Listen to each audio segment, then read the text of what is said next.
Step 1 in the development process is to plan the flow of your website or application.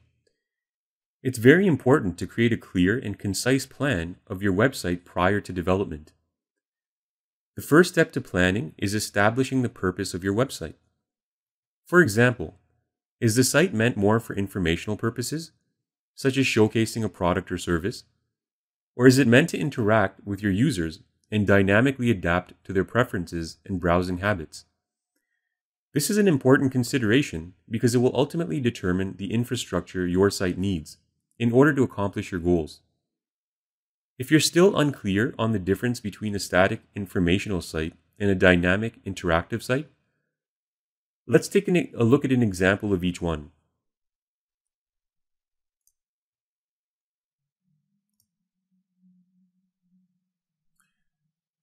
The site flexzilla.com sells a specialty garden hose product.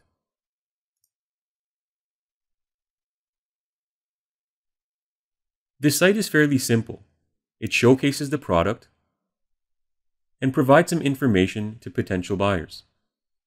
The site does not interact or require any information from us, besides a basic contact form, nor does it customize its interface based on our browsing behaviors. It's a static site with a few pages intended to inform customers on its product.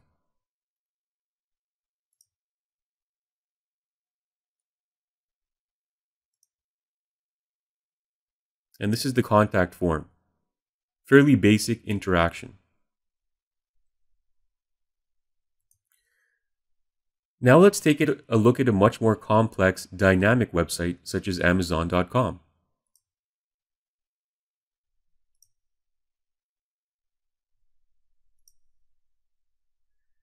This website sells over 200 million products in thousands of different product categories.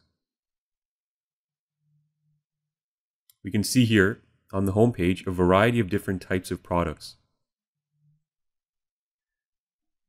The site has a customer portal that allows us to sign in and configure settings that will custom tailor the shopping experience based on our interests. Amazon also likely has a variety of other seamless tracking mechanisms to monitor our browsing behavior and display products that we would most likely purchase. This is a truly dynamic website that interacts with its users to customize the browsing experience.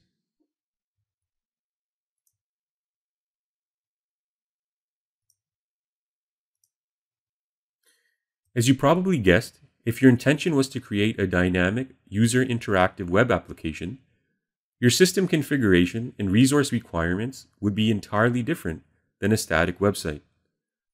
We'll discuss the differences in requirements as we progress through the course.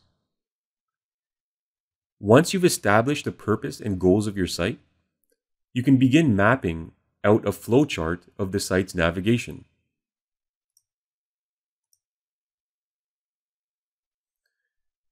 This flowchart is simply a hierarchical structure of each page and its interactions with other pages on your website.